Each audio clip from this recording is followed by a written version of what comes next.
manana toerana lehibe amin'ny fividianana ny mpifidy manahoana mivonona amin'izany fiatriana ny fividianana zany tokoa ireo mpifidy toa jeresika atao anatin'ny sary ty ary raha fotoka vonona tokoa ireo mpifidy.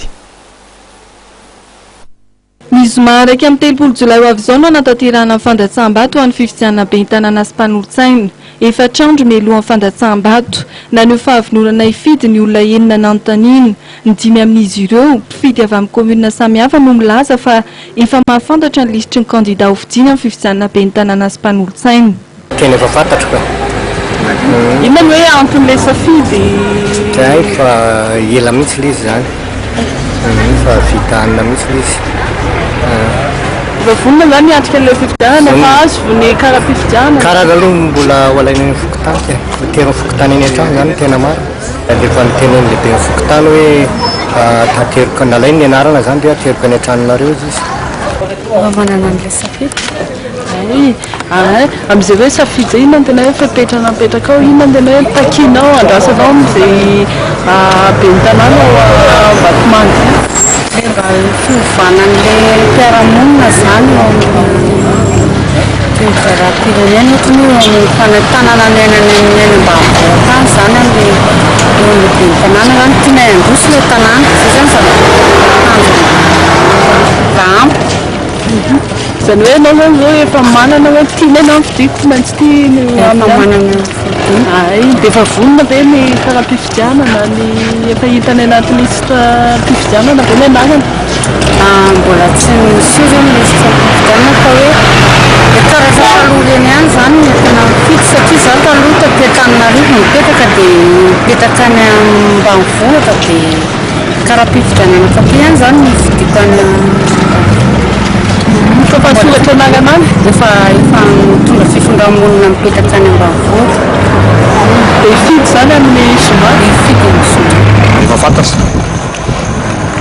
Inona no tena hoe anton'ilay safidy nametraka fepetra ve ianao amin'ilay safidy? Iny zany le fepetra aloha fa efa tapatatra any le aloha voalohany mihitsy. Olona aloha vidiko eny fa hoe le fomba fiasana. Le programme anasany. Efa fantapatatra.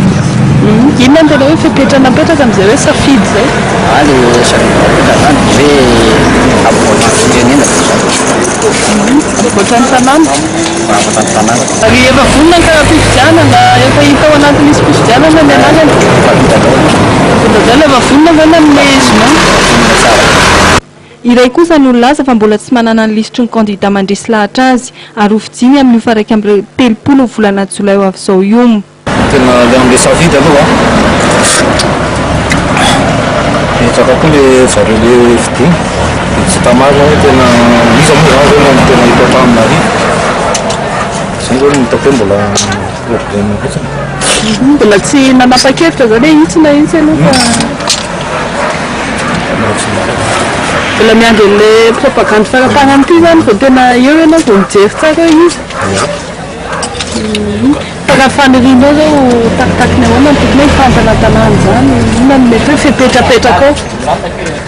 Io aloha raha ny tena tokony mety mety raha azo atao. Io vandray moa zany zao tokony be ny tanàna satria teo le lahy koa zao zany mba misy vehivavy mety ety. Efa vonona ny kara-pifidianana rehetrarehetra andezana amin'ny zoma hifidy. Vonona ka. Miditra amin'ny andro faha 12 amin'ny fampelezan-kevitra amin'ny fifidianana be ny tanàna sy mpanolotsaina isika. Manohy ny fandresen-dahatra amin'ny mpifidy ny lisitry ny kandida faninana ao anatin'ny komunina 590 ny fampelezan-kevitra ho amin'ny fifidianana be ny tanàna sy mpanolotsaina izay tsy hifarana raha tsy ny alakamisy 3 jolay ho avy izao amin'ny 9 maraina.